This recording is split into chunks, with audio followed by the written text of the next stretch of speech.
Mateus capítulo 13, nós vamos ler do versículo 47 em diante. Assim diz a palavra do Senhor.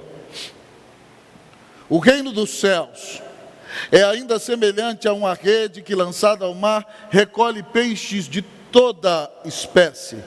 E quando já está cheia, os pescadores arrastam-na para a praia e, assentados, escolhem os bons para os cestos e os ruins deitam fora. Assim será na consumação do século. Sairão os anjos e separarão os maus dentre os justos e os lançarão na fornalha acesa. Ali haverá choro e ranger de dentes. Oremos ao Senhor. Bendito Deus, eterno Pai, toda glória seja dada ao teu santo nome, ó Deus. Ó Pai, cada parte deste culto tem sido oferecido para a exaltação do nome do Senhor. Porque tu, ó Pai, nos amaste antes da fundação do mundo. Como diz o hino que cantamos, ainda que indigno foste escolhido. Senhor, por causa dessa eleição soberana, por causa da obra redentora de Cristo na cruz do Calvário, que pagou a nossa dívida, e porque o Espírito Santo trouxe essa salvação que o ressuscitado conquistou na cruz para o nosso coração, é que nós estamos aqui. Pai, glorifica o teu nome nessa hora. Pai, que Cristo brilhe poderosamente nessa mensagem, que Ele seja exaltado sobre tudo e sobre todos, Deus. Ó Pai, que o teu povo perceba a presença real e espiritual do Senhor, que vamos partilhar na ceia, já nesse momento, por meio da ação do Espírito Santo, que fala na tua palavra. Deus, aquece o coração do teu povo, que teu povo tenha um encontro vivo e pessoal com Jesus nesta manhã, e que teu povo seja transformado por ti mesmo, enquanto ouve a tua palavra. Fala conosco, Deus bendito, e abençoa o nosso coração. Senhor, nós temos fome de ti, temos sede de ti. Ó Senhor, tu és misericordioso, fala conosco na tua palavra, nós te imploramos em nome de Jesus. Amém. A igreja pode sentar-se, amados irmãos e irmãs. Queridos irmãos e irmãs, todos os que estão aqui sabem, eu acredito que saibam, que eu fui pastor em Santiago do Chile, do ano 2000 até o ano 2007. E no dia 23 de dezembro do ano 2007, a igreja presbiteriana Cristo Me Pastor fez um dia de festa, de despedida para o pastor. Acabou o culto às 11 horas da manhã. Acho que o pastor era tão ruim que eles estavam fazendo festa, né? Graças a Deus, vai embora! Mas, amados irmãos, terminou-se o culto, houve um grande almoço, e o chileno sabe ser carinhoso. Então cada um ia à frente, fazia uma apresentação. Nós recebemos roupas típicas do Chile de presente. Eu tenho um poncho do Guaço chileno, que é um presente maravilhoso, quadros, poesias. Foi um dia inteiro de festa. E eu terminei pregando pela última vez, na segunda-feira, dia 24 de dezembro de 2007, no culto de Natal da igreja presbiteriana Cristo Me Pastor. Mas o presente que eles me deram, irmãos, que mais marcou naquele dia que nós saímos, foi esse barquinho. Esse barquinho, amado irmão, nele você vê 2 pescadores. E se você olhar para o barquinho, você vai ver que um pescador aqui está com a perna quebrada, está com o braço quebrado. As varinhas você já não vê mais na mão deles. Eles não me deram isso aqui assim. Mas eu acho que ficou melhor, porque com a mudança internacional, eu contratei uma empresa aérea, e eles deixaram cair, e aí um destes homens quebrou a perna, quebrou o braço, a varinha caiu, e esse barquinho simbolizava a igreja de Cristo Jesus, e eles queriam dizer que no barquinho estávamos pastor Leandro e eu. Pastor Leandro era meu auxiliar, é pastor em Boston hoje, e nós estávamos conduzindo a igreja, guiados pelo Senhor, no barquinho da pesca.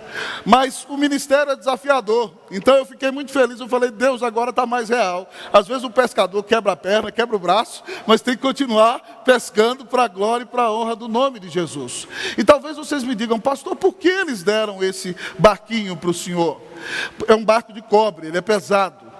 Porque a visão que nós tínhamos naquela igreja, amados irmãos, era a seguinte: Cristo mi pastor es una iglesia que pesca. Certo? E isso significava a nossa visão para a igreja. É uma igreja que tem como princípios pregação, ensino, serviço, comunhão e adoração. A igreja, amados amigos e irmãos, obrigado, presbítero Edson, ela faz a obra da pescaria de Deus. Aqui na Igreja Presbiteriana Unida de São Paulo, a visão é que sejamos uma igreja bíblica, unida e relevante. Mas uma igreja bíblica que é unida e relevante, vai fazer a obra da pesca dos eleitos de Deus, por meio da pregação do Evangelho de Jesus. E foi isso que o Senhor prometeu aos seus apóstolos, quando eles deixaram aquelas redes de peixe. Jesus disse a Pedro, a Tiago, a João e a André: vinde após mim e eu vos farei pescadores de homens. Então a missão da igreja, amado irmão, é pescar os eleitos por meio da pregação do Evangelho de Cristo Jesus. E aqui é interessante quando Jesus quer nos revelar os princípios do seu reino, que ele nos conta essa última parábola aqui em Mateus capítulo 13, chamada de a parábola da rede. E ele compara o reino de Deus, usando da figura de linguagem belíssima que é a símile, a uma grande pescaria. Então hoje, imagine que você está sentado na beira do rio, com uma vara de pescar, pronto para pegar o maior peixe que você já pegou na sua vida. O texto nos apresenta a pescaria celestial. A minha sincera oração é que cada um de nós sejamos bons pescadores para a glória e para a honra do nome de Jesus. Ao olhar para o texto da palavra do Senhor nessa manhã, primeiramente nós aprendemos que a pescaria celestial tem uma mensagem universal. A pescaria celestial tem uma mensagem universal. Vou repetir mais uma vez, se você estiver anotando o sermão. A pescaria celestial tem uma mensagem universal. Olhemos para o texto, versículo 47. O reino dos céus é ainda semelhante a uma rede que, lançada ao mar, recolhe peixes de toda espécie. Vamos ler comigo esse versículo, irmãos, todos juntos? O reino dos céus é ainda semelhante a uma rede que, lançada ao mar, recolhe peixes de toda espécie.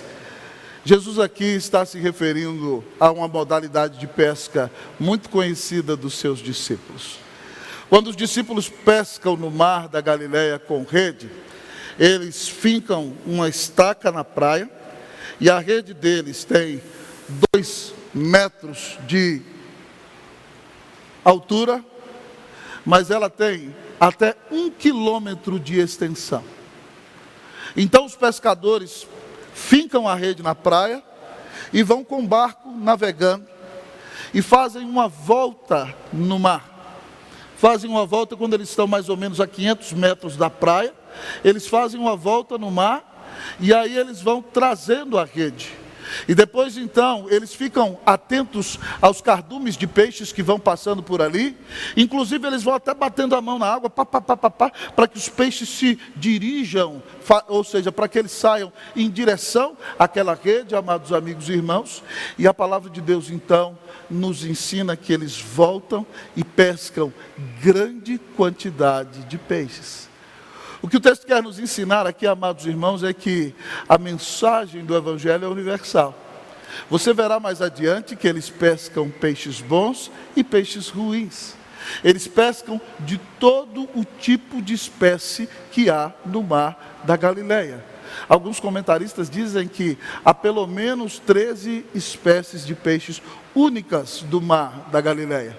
Eles pescam todo tipo de peixe. E isso quer dizer, amado irmão, que essa rede é a mensagem do Evangelho. E ela alcança todo tipo de pessoa. Todo tipo de pessoa ouve o Evangelho. Você vê pessoas de origem árabe que creem no Senhor Jesus, mas você vê anglo-saxões que creem no Senhor Jesus. Você vê asiáticos, chineses, coreanos, japoneses, mas você vê latinos, sul-americanos e africanos que creem no Evangelho de Jesus. A mensagem do Evangelho é universal, ela alcança todo tipo de pessoa. É por isso que o Senhor nos deu o mandato: ide por todo o mundo e pregai o evangelho a toda criatura. É para o mundo inteiro, é para gente de toda raça, de cada tribo, de qualquer família, de qualquer nação. É por isso que no primeiro texto que lemos nessa manhã, o Senhor disse: recebereis poder ao descer sobre vós o Espírito Santo, e sereis minhas testemunhas em Jerusalém, em toda a Judeia, em Samaria e até os confins da terra. A mensagem do Evangelho é universal, ela alcança todo tipo de pessoa, ela alcança homens e mulheres, ela alcança gente de toda raça, de cada língua, de cada cor, porque ela é para pecadores do mundo inteiro. Louvado seja Deus! Para mim, amados irmãos, uma situação que ilustra muito bem isso é quando a igreja chega com o Evangelho na terceira maior cidade do mundo à época, que é a cidade de Antioquia da Síria. A Bíblia nos conta em Atos capítulo 11, que aqueles que foram perseguidos por causa da perseguição de Estevão se dispersaram por toda parte. E eles foram por toda parte, pela Fenícia, foram para Chipre e de lá voltaram para o continente, para Antioquia. E uns que eram de Cirene e de Chipre resolveram pregar para outras pessoas que não eram judeus. Até aquele momento, a igreja acha que o evangelho é somente para judeu. E aí eu imagino eles num diálogo lá, o texto não diz assim: vamos pregar para esses gentios aí? Será que converte? Eu acho que o evangelho é só para judeu. Não, mas vamos testar, vai que converte. E aí eles chegaram para aqueles gentios e disseram: vocês não conhecem Deus, vocês são uns miseráveis, vocês estão debaixo da ira de Deus, caminham a passos largos para o inferno, mas Deus mandou o seu Filho amado Jesus Cristo para morrer na cruz e pagar os pecados de todos aqueles que nele creem. Se vocês gregos se arrependerem dos seus pecados e crerem que Jesus Cristo é o Filho de Deus, vocês vão ser justificados no tribunal de Deus, vão ser lavados de todos os seus pecados, se tornarão reconciliados com Deus, serão amigos de Deus, serão filhos adotados por Deus, terão um lugar garantido nos céus, terão a vida eterna. E a Bíblia nos conta, amados irmãos, que a gregaiada toda se converteu. E aí agora a igreja tem muito mais grego do que judeu. A ponto, amado irmão, de que quando aquela igreja precisa de um pastor, eles não mandaram um judeu por o sangue, mas mandaram Barnabé, um homem com um coração dilatado. E a Bíblia nos conta que quando ele chegou ali, ele viu a graça de Deus e alegrou-se. Uma igreja que começou sem pastor, sem presbítero, sem diácono, com crente comum como eu e você, que pregou o evangelho e alcançou os eleitos. A mensagem do evangelho é universal. É por isso, irmãos, que nós temos que pregar para toda criatura. Nós não sabemos quem Deus vai salvar. Meus queridos irmãos e irmãs, quando eu fui pastor em Santiago, tinha um moço que ele era filho de uma irmã da igreja. A irmã da igreja já tinha se convertido já com mais idade. Ela trabalhava na TVN, o que era equivalente à Globo do Chile. Ela cuidava da programação. E antes ela era muito zen, espiritualista. Depois que ela veio para a igreja, Cleuzinha, minha esposa, a discipulou. Mas o filho daquela mulher entrava, como se diz no Chile, flaco alto, né? Magro, alto, com brinco daqui até aqui. Vários brincos no nariz, tatuado. E eu pregava a palavra e ele ficava assim. Eu falo: meu Deus, esse menino está em que mundo, Senhor? O que foi que ele consumiu antes de vir para o culto? Irmãos, Deus converteu aquele moço. Ele se consagrou ao Senhor. E hoje ele é um missionário de uma igreja que prega o evangelho, para a glória e para a honra do nome de Jesus. É por isso que você não deve discriminar ninguém. Você deve pregar o evangelho a toda criatura. Como dizia o nosso querido reverendo George Caneles, que pregou o seu último sermão fora da igreja da Lapa, nesse púlpito em fevereiro passado, há um ano atrás. Ele dizia que nós não somos do departamento de admissão, nós somos do departamento de divulgação. salvação. Então não cabe a você dizer quem Deus vai salvar. Você fala, não, esse aí é muito louco, todo tatuado, cheio de brinco da cabeça aos pés.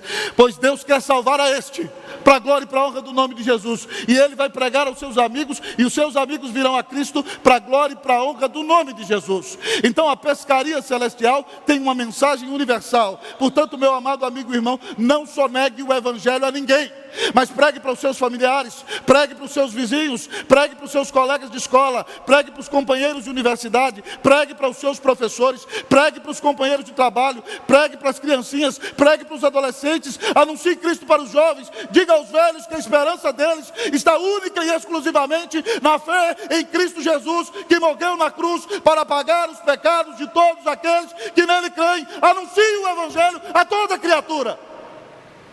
E Deus vai salvar o seu povo para a glória e para a honra do nome de Jesus. E aí, quer fazer parte da maior de todas as pescarias? Vamos juntos com o Senhor Jesus? Sente-se à praia, lance a rede e seja um pescador da pescaria celestial. Que Deus nos abençoe e nos ajude na missão de ganhar almas para Cristo Jesus. Amém, irmãos? Mas o texto continua a nos apresentar a pescaria celestial. A pescaria celestial tem uma mensagem universal, mas a pescaria celestial tem um alcance exponencial. A pescaria celestial tem um alcance exponencial. Olhe comigo para o texto. O versículo 47 diz no final que ela recolhe peixes de toda a espécie. E o versículo 48 diz assim: e quando já está cheia, os pescadores arrastam-na para a praia e, assentados, escolhem os bons para os cestos e os ruins deitam fora. Veja bem, amado irmão, que o texto nos ensina que a pescaria celestial tem um alcance exponencial. Jesus nos conta que naquela rede entrou toda espécie de peixe. E o versículo 48 diz no seu início: e aquela rede estava cheia. E quando ela está cheia, os pescadores a arrastam para a praia. Querido amigo e irmão, a igreja visível tem um alcance exponencial. Se você se lembra bem, depois que o Senhor Jesus morre, fica somente um grupo de 120 membros. O Senhor Jesus, com 3 anos de ministério, plantou uma igreja de 120 membros. Para a glória e para a honra do Senhor Jesus, única e exclusivamente, porque eu não salvo ninguém, a liderança da Unida também não salva ninguém. Nossa igreja, para a glória de Deus, recebeu 120 membros nesses últimos 3 anos, para a glória e para a honra do nome do Senhor. O mesmo tamanho da igreja que Jesus deixou. Mas quando o Senhor manda o Espírito Santo, amados irmãos, 3.000 se convertem de uma vez.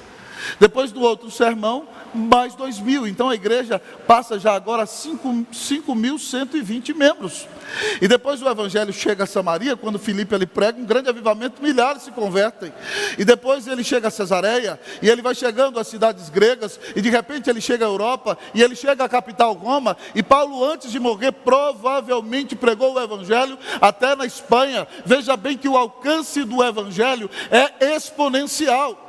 A igreja de Cristo Jesus tem mais de 2.000 anos, e ela continua alcançando milhares e milhões para a glória e para a honra do nome de Jesus. E você vê gente de cada raça, de cada tribo, de cada língua, de cada nação, de distinta cor de pele, servindo ao Senhor Jesus com alegria, porque a rede se enche de uma grande quantidade de peixes. Mas preste atenção, nem todo mundo que está presente na igreja visível faz parte da igreja invisível. O alcance é exponencial, mas nem todos que frequentam uma igreja e se tornaram membros de uma igreja necessariamente fazem tudo para a glória de Deus ou demonstram ter um coração transformado para a glória e para a honra do nome de Jesus. Eu me lembro, irmãos, quando o evangelho chegou em Samaria. Filipe, diácono, foi pregar naquela cidade, mandado pelo Espírito Santo, e acontece um grande avivamento. E é impressionante que na cidade de Samaria tinha um judeu enganoso chamado Simão. Ele era mágico, e ele enganava as pessoas de Samaria, e as pessoas o chamavam de o grande poder. Mas quando Filipe chega em Samaria pregando o evangelho, centenas, milhares se convertem, irmãos e irmãs. E Deus usa Filipe para expulsar demônios, usa Filipe para curar pessoas, e o próprio Simão fica extasiado com o que acontece, e a Bíblia nos conta que ele abraça a fé. Então os apóstolos ficam sabendo que o evangelho chegou a Samaria, e eles mandam Pedro e João para aquele lugar. E quando Pedro e João chegam ali, eles começam a orar pelos crentes, e o Espírito Santo cai sobre eles. E Simão, que ainda não tinha o coração totalmente mudado, desejoso de ter novamente o protagonismo religioso da cidade de Samaria, era um homem muito rico, tinha enriquecido com suas mágicas. Eu imagino ele abrindo a bolsa, a Bíblia não diz literalmente, mas ele talvez tirando um maço, de dinheiro, ou então pegando ali as suas moedas de ouro e colocando diante de Pedro e João, e diz: me deem o dom também de impor as mãos e o Espírito Santo cair sobre o povo. E Pedro, cheio do Espírito Santo, amado amigo, irmão, virou para ele: que o teu dinheiro seja contigo para a perdição, porque julgaste adquirir o dom de Deus com dinheiro. Você está em laço de amargura e fel de iniquidade. Arrependa-se do seu pecado, para que o Senhor tenha misericórdia de você e te perdoe. E aí ele roga a Pedro: por favor, orem por mim. Mas é por isso que na história da igreja, a prática de comprar cargos eclesiásticos com dinheiro se chama simonia, porque Simão tentou comprar o dom de Deus com dinheiro. Veja bem que num grande avivamento, há alguém com uma motivação equivocada. Preste atenção, sempre quando há um grande avivamento, Satanás tenta, amado irmão, meter a mão ali para criar alguma confusão, alguma bagunça, algum conflito, para desfigurar o agir de Deus no meio do povo de Deus. E nós temos, irmãos, que analisar sinceramente o nosso coração, para saber se nós estamos ou não estamos em Cristo Jesus. Porque a rede do evangelho pega milhares de pessoas, mas há alguns peixes que são do Senhor e outros que, enganados, não são do Senhor e acham que são. Então eu gostaria de perguntar a você: qual é a sua motivação quando você está nesta igreja nesta manhã? Qual é a sua motivação quando você canta, talvez na equipe de louvor, no coral, ou serve como um oficial da igreja? Por que você faz o que faz? Qual é a sua motivação? Qual é o objetivo da sua vida? O objetivo de Simão era equivocado. E Jesus nos conta que a rede tem um alcance exponencial, porque o evangelho é maravilhoso. E mesmo alguns que não são transformados vão querer estar no meio do povo de Deus. E você precisa saber no seu coração se você de fato é de Cristo Jesus.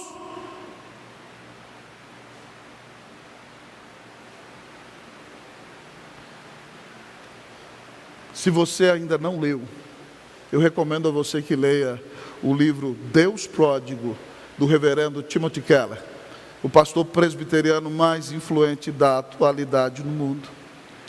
O reverendo Tim Keller, naquele livro maravilhoso, conta uma história da missionária Elizabeth Elliot, esposa do mártir Jim Elliot, que foi assassinado no Equador na década de 50 por pregar o evangelho de Cristo Jesus. E Elizabeth Elliot conta uma parábola interessante, irmãos, que não está nas Escrituras. Eu já contei isso aqui há mais de 2 anos atrás. Os membros velhos da igreja podem lembrar-se. E nessa parábola, Elizabeth Elliot conta que certo dia Jesus saiu com seus discípulos, logo de manhã. E eles oraram e não tomaram café da manhã. E Jesus disse a eles o seguinte: peguem uma pedra para mim.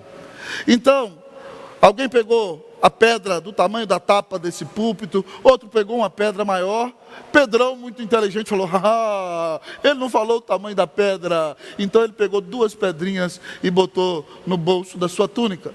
E eles caminharam 6, 7, quando deu 9 horas da manhã, Jesus parou e falou assim para eles: tomem a pedra. E eles pegaram a pedra, e Jesus então orou aos céus e abençoou a pedra se transformou em pães. Isso não está na Bíblia, viu? Não venha dizer que eu estou colocando história na Bíblia. E a pedra se transformou em pães. Então aquele que tinha carregado uma pedra maior, teve um excelente café da manhã. Pedro, coitado, quis ser preguiçoso, comeu só 2 miolinhos de pão. E aí depois que eles tomaram o café da manhã, Pedro falou assim, como é que eu fui tão burro, Elias? Né? Imagina ele falando assim, eu peguei só 2 pedacinhos, eu já sei o que eu vou fazer na próxima. E Jesus virou e falou novamente, peguem outra pedra para mim. Pedro, agora eu entendi. Pegou uma pedra, amados irmãos, grande, botou nas costas. E eles foram caminhando, e ele para trás com aquela pedra. E passou a hora do almoço e Jesus não parou. E eles caminharam a tarde inteira. Quando já estava no final da tarde, ele falou, já com o estômago lá nas costas, não entendia nada. Jesus para na beira de um rio e falou, tomem a pedra. E ele dentro disse, até que enfim, vou matar minha fome. E aí Jesus falou, peguem a pedra e joguem na água. Ele, aleluia, vai ter peixe. E eles jogaram a pedra na água. E sabe o que aconteceu? A pedra afundou. E Jesus disse, caminhemos. Ele disse, espera aí, Senhor. Não entendi nada. De manhã o Senhor mandou pegar uma pedra. Eu peguei 2 pedrinhas e fiquei morrendo de fome. Depois o Senhor mandou pegar uma pedra. Eu peguei uma pedra grande e agora o Senhor não faz nada. Jesus virou para ele e falou assim, Pedro, eu pedi a você de manhã que pegasse a pedra para você ou para mim? E na segunda vez, para quem que eu pedi que você pegasse a pedra? Era para você ou para mim? Para quem você tem carregado a pedra? Para você ou para Jesus? O Filho de Deus morreu na cruz para te salvar. E você precisa entender que a partir do momento que você crê em Cristo Jesus, você tem que morrer para você mesmo. Você não vive para si. Você vive para a glória de Deus. Porque Ele te amou e deu o Filho dele único para pagar os teus pecados na cruz. Então pare de viver para si mesmo. Pare de viver em devaneios num projeto de exaltação pessoal, num projeto de riqueza humana, num projeto de paz nessa terra. Se você é de Cristo Jesus, você foi alcançado pela rede do Evangelho e tem que parar de viver para si mesmo e começar a viver para a glória de Deus. Para quem você tem vivido? Se você tombasse hoje, meu querido amigo e irmão, para onde você iria? Você teria um lugar garantido nos céus? Ou você passaria a eternidade debaixo da ira de Deus? Que o Senhor tenha misericórdia de nós, que Ele permita que nós façamos tudo para a sua honra e glória, em nome de Jesus, amém.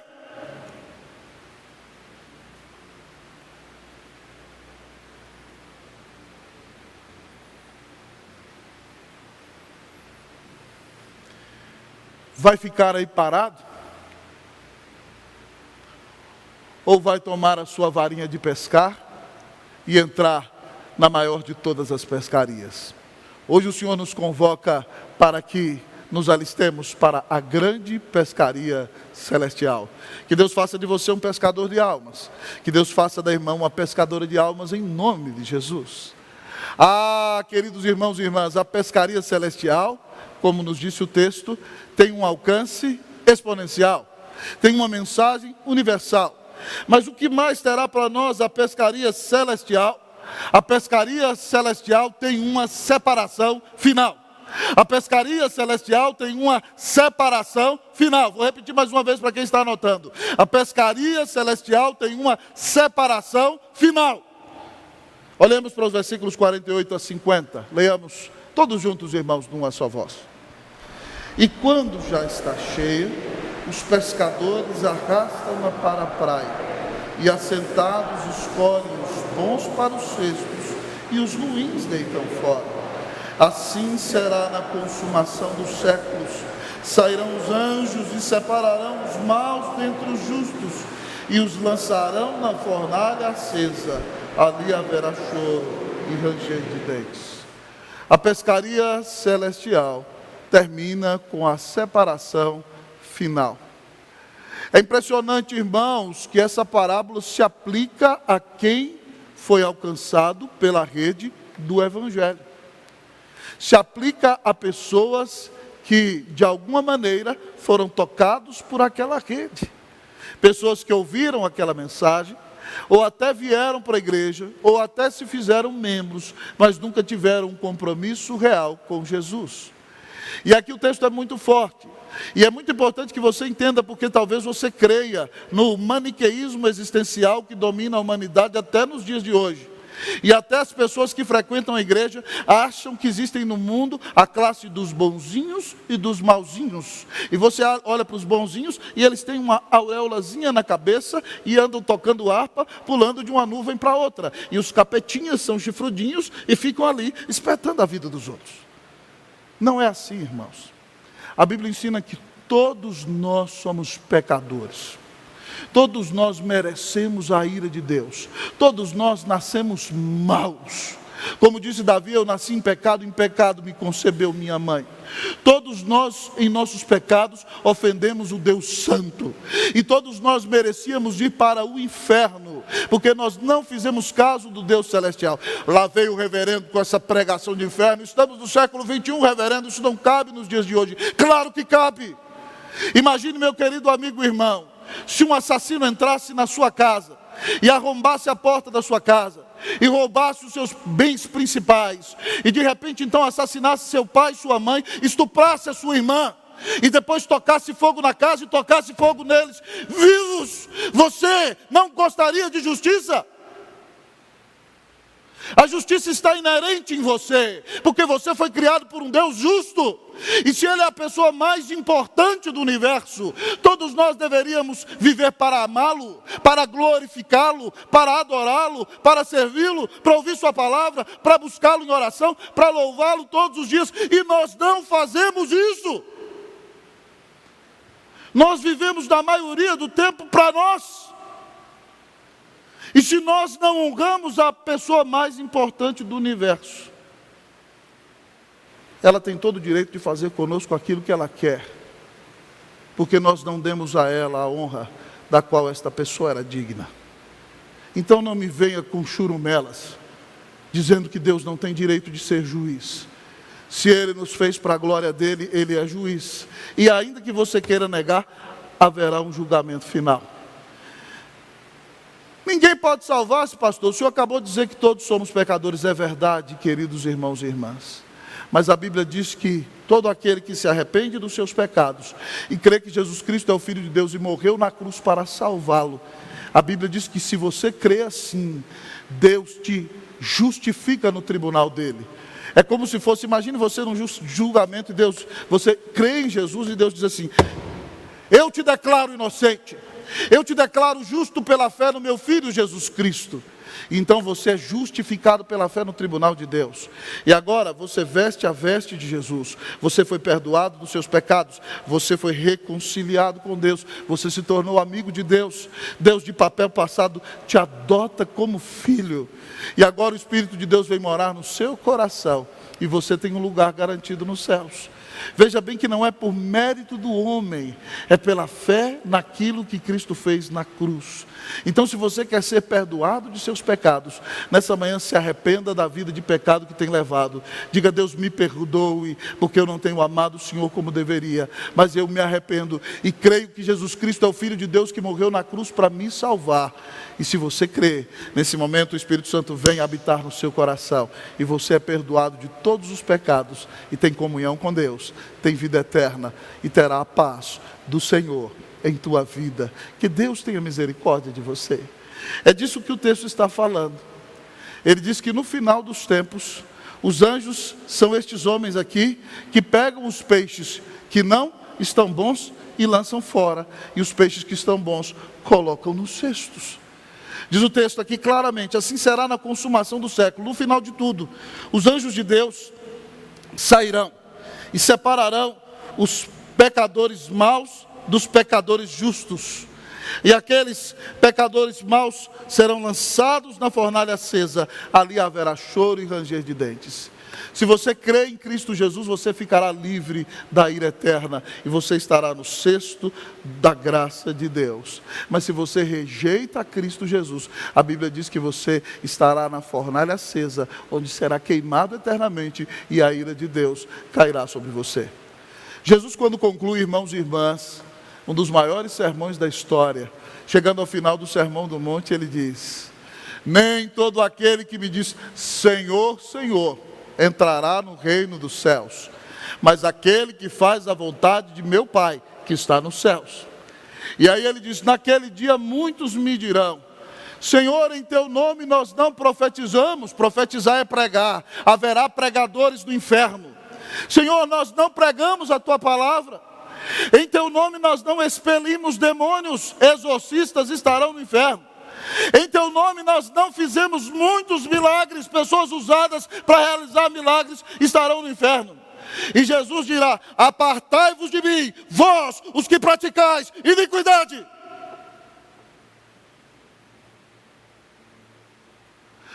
Uma mensagem como essa, amados irmãos e irmãs, é muito séria e deve nos levar a fazer uma sincera análise do nosso coração.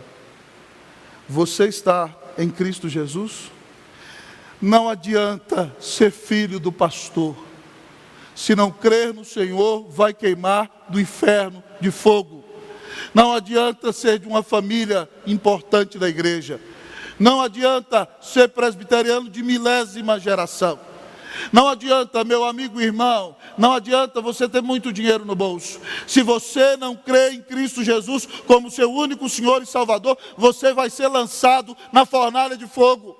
Mas se você quer estar no cesto dos filhos de Deus e ter a vida eterna, o perdão de pecados, a alegria na presença de Jesus, Deus está te dando a maior de todas as oportunidades dessa manhã. Arrependa-se dos seus pecados, creia em Jesus, diga a Ele: Senhor, perdoa-me dos meus pecados, vem morar no meu coração, eu te recebo como meu único Senhor e Salvador. A Bíblia diz que se você crer assim, você será salvo.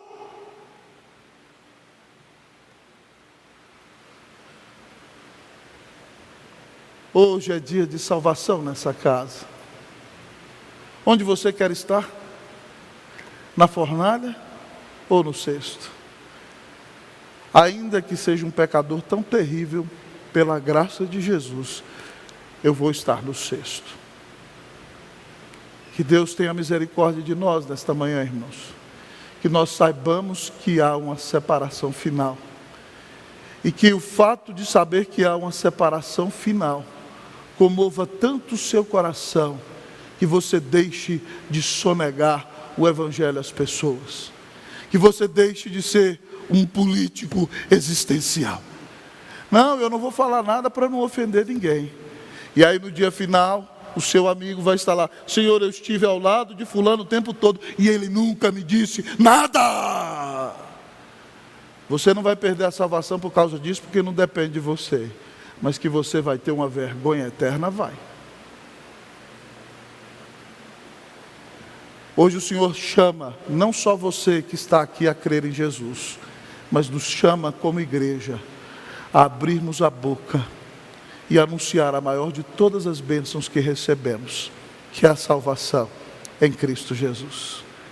Hoje o Senhor nos desafia como igreja a nos envolvermos na pescaria celestial. Há amigos nossos hoje que caminham a passos largos para o inferno. E se eles são escolhidos de Deus, eles só virão a Cristo pela pregação do Evangelho. E o Senhor quer usar a mim e a você para nessa pescaria ganhar almas para Jesus. Você vai cruzar os braços? Você vai fingir que não escutou? Você vai continuar sendo o 007 evangélico, agente secreto da igreja? Que Deus tenha misericórdia da tua vida e da minha vida. Que em nome de Jesus, irmãos, nós paremos de achar que o céu é aqui. Paremos de viver somente para nós. E que nós entendamos que Deus teve um só filho e fez dele um pregador. Deus teve um único filho e fez dele um missionário. E esse filho deu sua vida na cruz para nos salvar. Nunca fomos tão amados por qualquer pessoa como Jesus nos ama. Louvado seja Deus. Irmãos, eu, miserável pecador, sou o homem mais amado desta terra. Glória ao Salvador. Aleluia. Louvado seja o nome do Senhor. Se Jesus Cristo é Deus, como disse Charles Stanley, Ele morreu por mim. Não existe sacrifício grande demais que eu possa fazer por Ele. É um privilégio pescar com Jesus, pescar por Jesus, envolvendo-me na pescaria celestial, que tem uma mensagem universal, um alcance exponencial e que terminará com a separação final. Que Deus traga à sua vida uma transformação brutal e que em nome de Cristo Jesus você deixe de querer ser o tal para viver, para dar a glória ao Deus que nos dá essa salvação descomunal,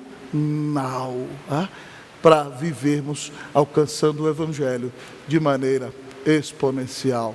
Que vivamos, amados irmãos, para a glória e para a honra de Jesus.